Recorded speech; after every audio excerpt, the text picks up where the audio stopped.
Assalamualaikum warahmatullahi wabarakatuh. Selamat datang di channel History Horror dan tentunya bersama Mas Gibran di sini. Kali ini Mas Gibran akan membawakan cerita mistis pendakian yang berjudul Bisikan Arwah di Gunung Slamet yang ditulis oleh Alin Ambarwati. Terima kasih Mbak Alin sudah mengizinkan saya untuk membawakan ceritanya. Oh iya, buat kalian yang belum subscribe channel ini, tekan tombol subscribe-nya terlebih dahulu dan tekan loncengnya agar tidak ketinggalan dengan cerita-cerita yang saya bawakan. Oke, tidak usah berlama lagi, kita langsung saja masuk ke ceritanya.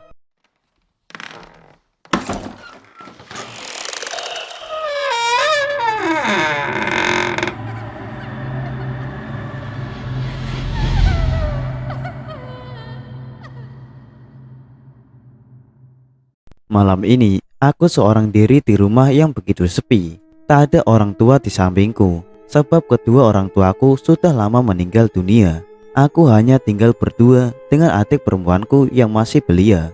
Menjadi anak laki-laki pertama tanpa adanya kehadiran orang tua adalah hal yang begitu berat. Namun begitulah realita hidup. Kita tidak bisa memilih takdir hidup kita akan seperti apa. Kita hanya diperintahkan untuk terus menjalaninya dengan perasaan ikhlas.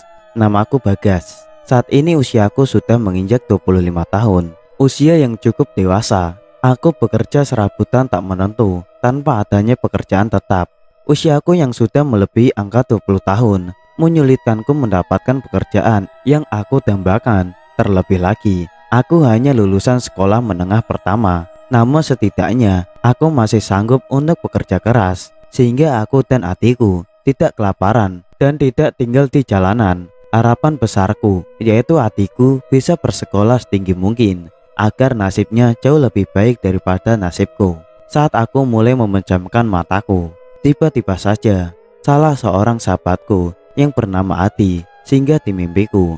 Adi merupakan teman masa kecilku yang sudah lama meninggal. Meninggalnya pun begitu misterius. Ia hilang di Gunung Slamet dan sampai detik ini jasadnya tidak kunjung ditemukan, sehingga kedua orang tuanya memilih untuk mengikhlaskan kepergiannya meskipun begitu berat. Ia datang dengan wajah kusamnya. Pakaiannya masih sama persis seperti pakaian yang ia kenakan saat mendaki, lengkap dengan sepatu gunung yang dipakainya. Ia mendatangiku sembari menangis dan merintih kesakitan. Bukan hanya itu, ia pun meminta tolong kepadaku. Padahal jika dihitung kalender, Adi sudah meninggal 5 tahun yang lalu. Bagas, tolong aku, selamatkan aku. Loh, Di, kok kamu di sini? Bukannya kamu sudah lama meninggal? Aku belum mati, Gas. Tolong aku. Aku kedinginan. Aku sendirian. Sekelilingku benar-benar gelap. Di, kamu tenang di sana ya. Tolong, jangan ganggu aku. Aku masih ingin hidup. Temani aku, Gas. Aku kesepian. Aku nggak mau, Di. Kamu pergi sana. Apa kamu tidak ingin bertemu dengan bapak dan ibumu? Mereka ada di sini, Gas. Tidak mungkin.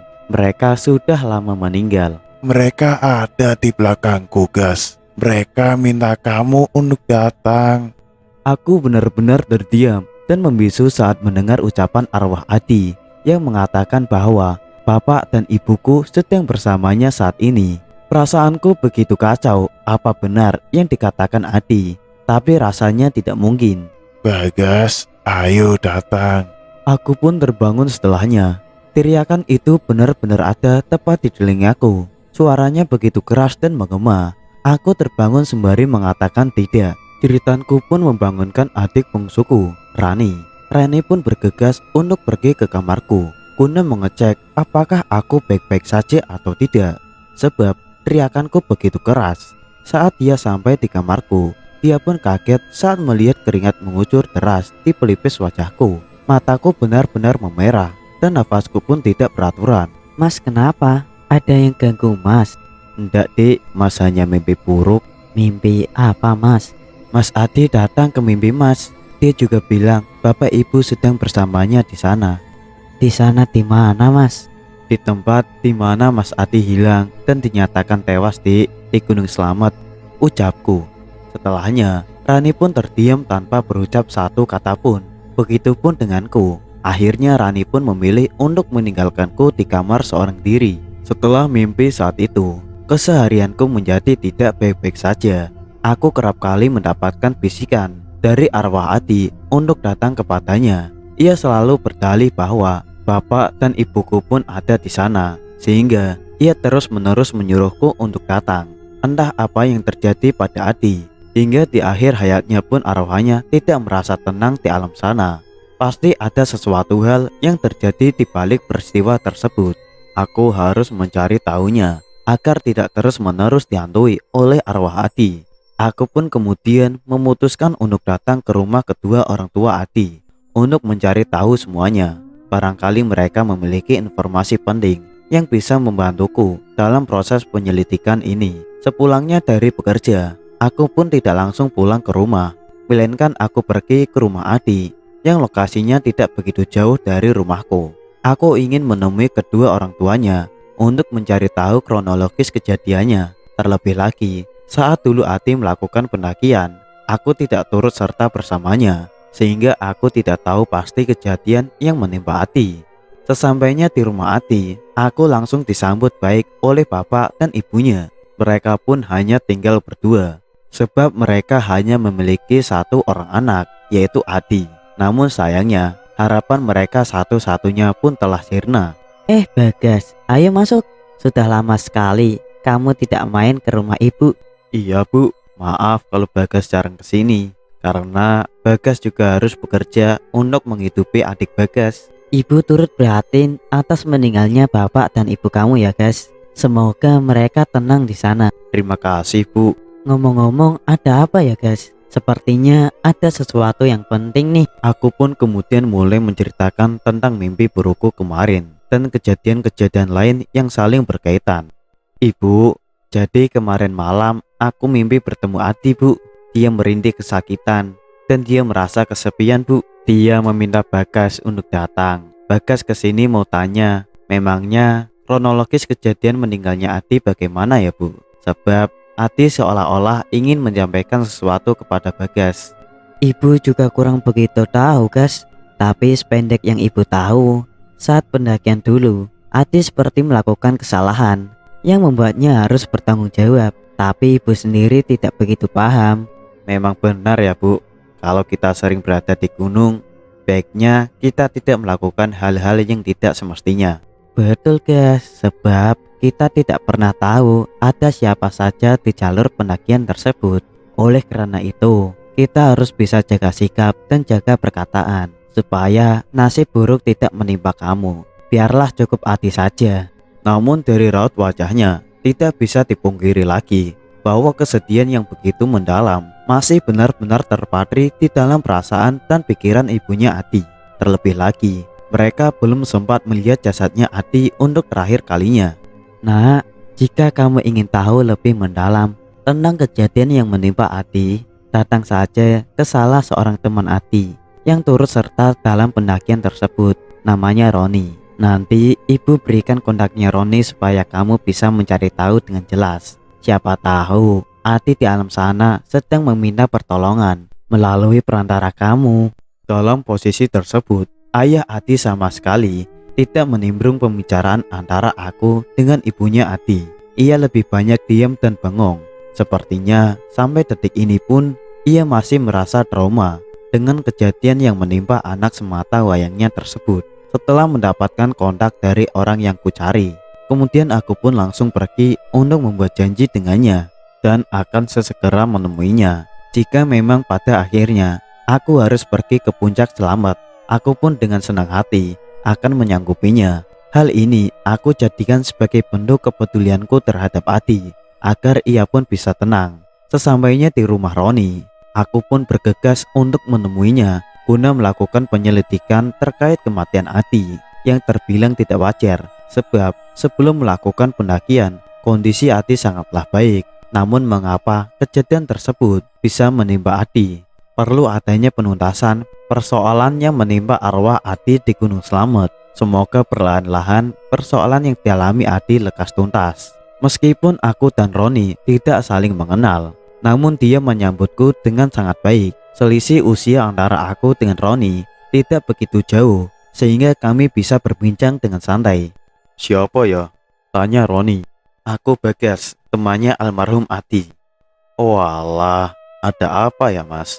Saya boleh tanya-tanya perihal kematian Adi ndak ke Mas Roni? Tentu boleh, mari masuk dulu. Roni pun kemudian mengajakku untuk masuk ke rumahnya agar obrolan antara aku dan Roni bisa lebih nyaman. Kalau boleh tahu, apa alasan Mas Bagas ingin tahu tentang kematian Adi? Jadi begini Mas, beberapa hari lalu aku mimpi arwah Adi datang ke mimpiku. Dia terus-menerus mengajakku untuk pergi ke Gunung Slamet. Dia bilang dia butuh aku. Selain itu, dia bilang kalau di sana ada bapak dan ibuku. Kalau boleh aku sarankan, kamu jangan ikuti kata-kata yang ada di mimpi tersebut mas. Itu pasti jin. Tapi saat mendengar kalau di sana ada bapak dan ibuku, hatiku seakan-akan bergerak mas. Kamu harus menjaga diri kamu. Tapi kalau boleh tahu, kenapa Ati meninggal saat pendakian?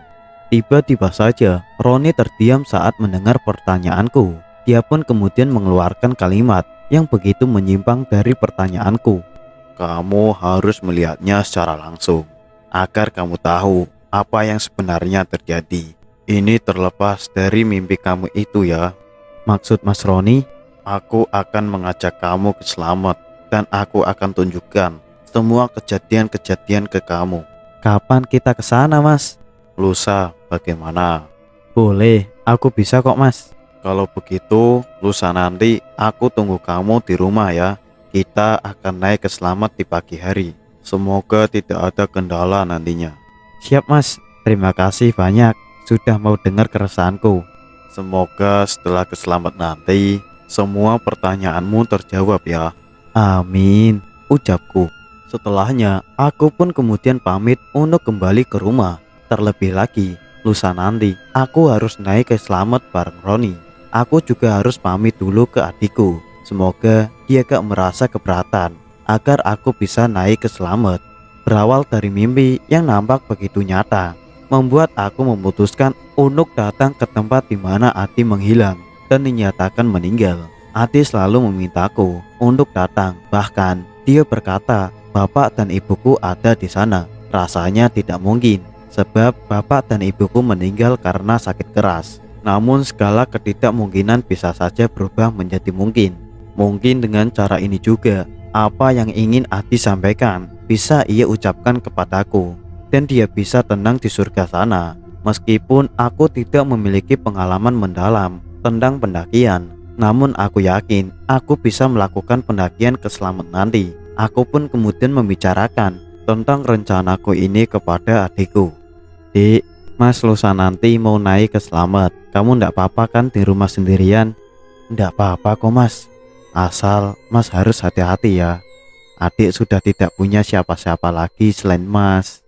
Iya Dik, pasti. Mas kan udah janji akan selalu jagain adik. Aku pun merasa lega sebab adikku Rani sudah memberikan izin kepadaku untuk melakukan pendakian ke Gunung Slamet. Aku tidak punya anak saudara, hanya Rani, satu-satunya saudaraku, sehingga sudah seharusnya aku pamit dengannya. Akhirnya, hari yang dinanti-nantikan pun tiba. Aku pun bergegas untuk pergi ke rumah Roni.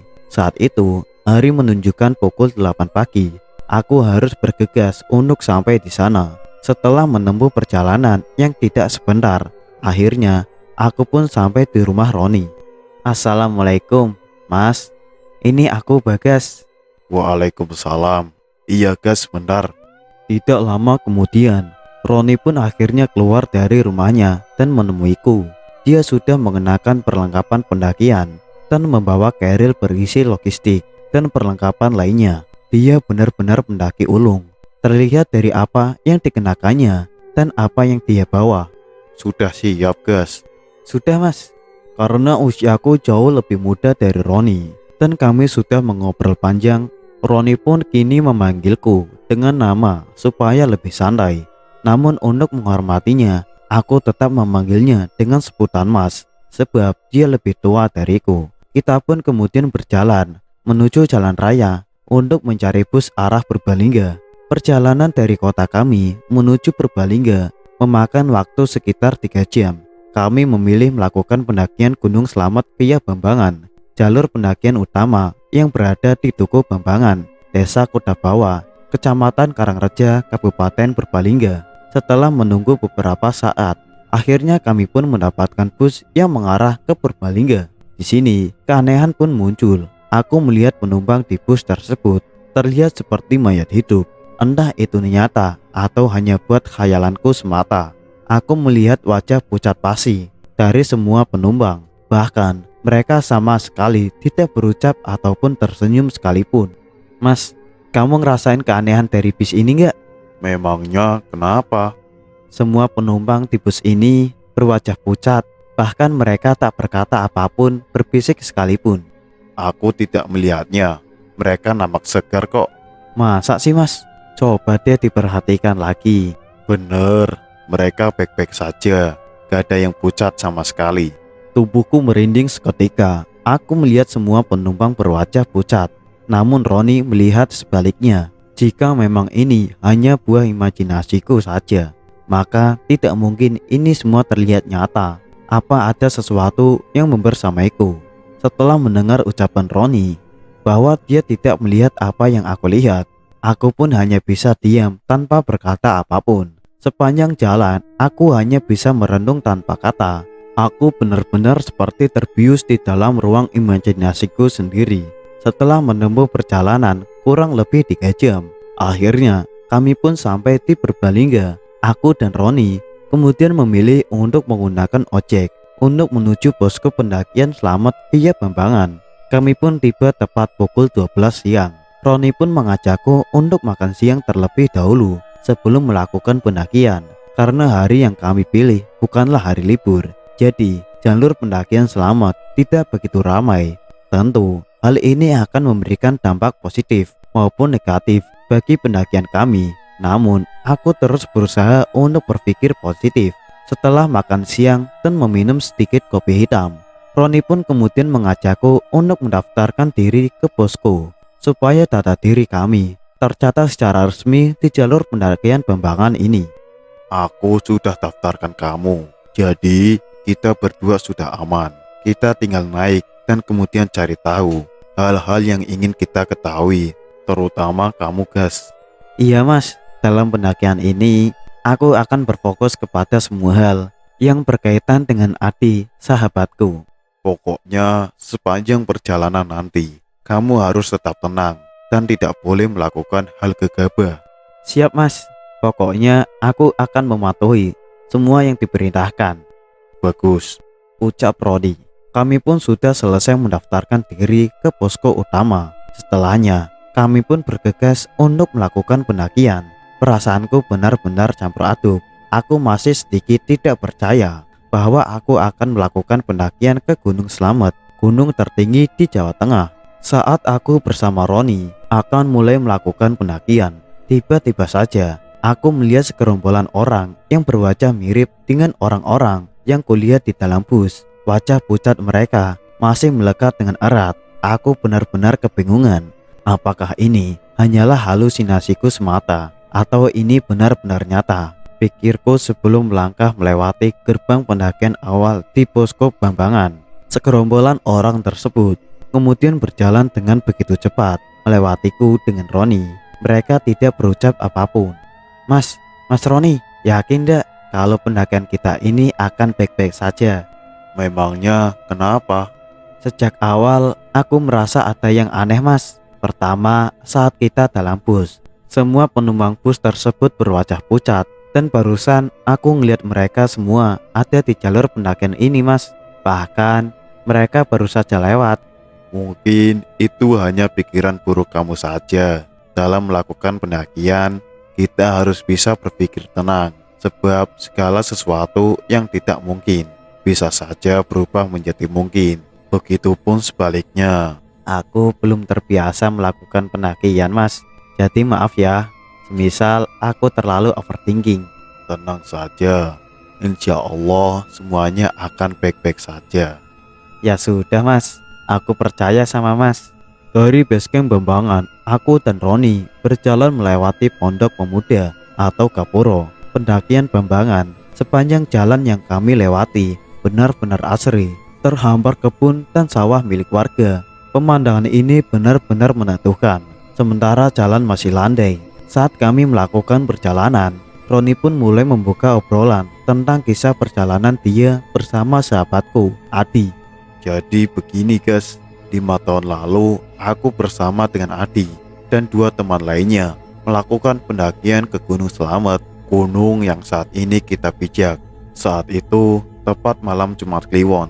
Sebetulnya tidak baik jika melakukan pendakian di hari tersebut. Akan tetapi saat itu Adi benar-benar sangat ingin melakukan pendakian.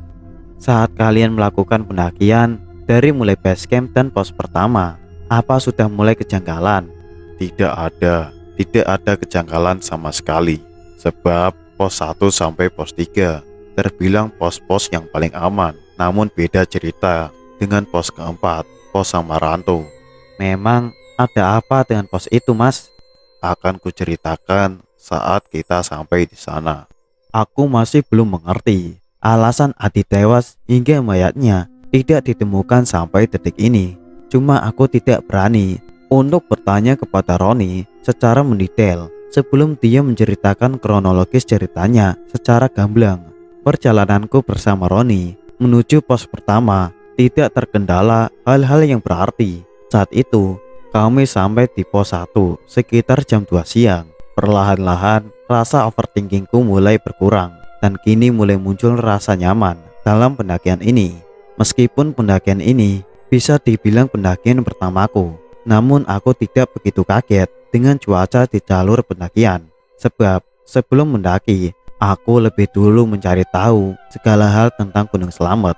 Saat sampai di pos pertama, kami memutuskan untuk beristirahat lebih dulu untuk sekedar menghilangkan lapar dan dahaga yang mulai menyerang kami berdua. Gimana? Kamu masih kuat? Tentunya, Mas.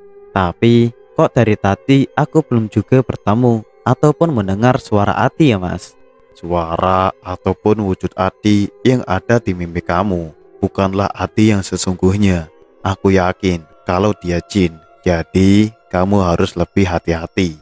Aku pun terdiam setelahnya, mencoba untuk memikirkan semua ucapan yang keluar dari mulut Roni tentang sosok arwah Adi yang tempo hari datang ke dalam mimpiku.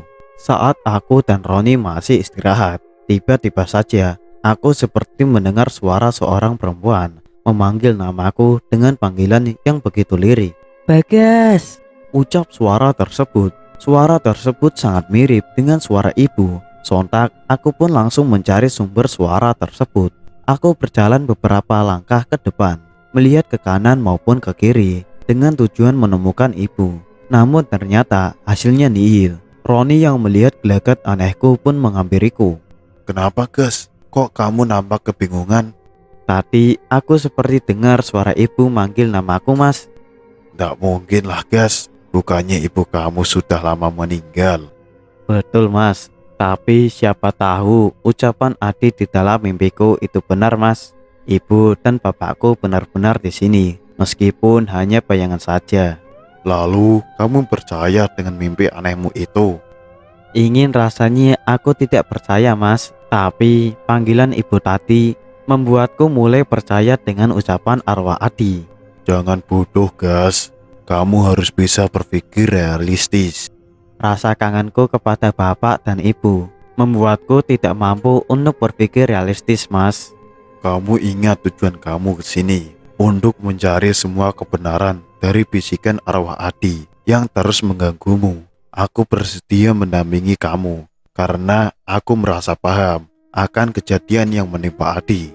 Maka dari itu, aku merasa memiliki tanggung jawab untuk menjelaskan semua detail kejadiannya kepada kamu sebagai sahabat baik Adi. Tapi aku nggak ingin kamu masuk ke dalam bisikan tersebut karena kita tidak pernah tahu siapa sosok yang ada di balik sosok arwah Adi tersebut. Apa memang itu benar-benar Adi atau jin yang ingin mengelabui kamu? Makanya kamu harus tetap berhati-hati. Iya, Mas, maafkan aku ya yang tidak bisa menahan diri. Jadi kedepannya Semisal kamu mendengar suara-suara yang membuat kamu tidak fokus, kamu harus bisa berpikir ke tujuan awal kita datang ke Gunung Selamat ini. Mohon ingatkan aku mas, jika aku mulai tidak bisa berpikir jernih. Ya sudah, tidak apa. Kita lanjut saja jalan menuju pos kedua. Ayo mas, ucapku. Sepanjang perjalanan menuju pos kedua, aku pun merasa merinding. Aku seperti merasakan ada banyak orang di sekeliling kanan dan kiriku yang sedang menatapku dengan tatapan yang begitu tajam. Namun aku mencoba untuk tetap tenang. Anehnya, Roni seperti tidak merasakan hal-hal yang aneh yang aku alami. Ada apa denganku? Kenapa hal-hal aneh terus menghantuiku? Tanyaku dari dalam hati. Temui aku, Gas. Temui aku. Ucap suara arwah Ati yang tiba-tiba berbisik di telingaku dengan bisikan begitu lirih. Astagfirullah. Kenapa, Gas? Tadi aku dengar bisikan dari arwah Ati mas. Tapi aku gak dengar apa-apa kok. Bisikannya lirih banget mas. Aku benar-benar merinding seketika. Banyakin istighfarnya, Gas. Iya mas, ucapku. Aku terus berdoa sepanjang jalan.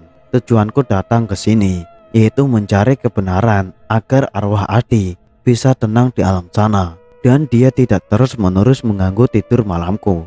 Apalagi membayang-bayangi dengan mengatakan bahwa ayah dan ibuku berada di gunung yang sama dengannya.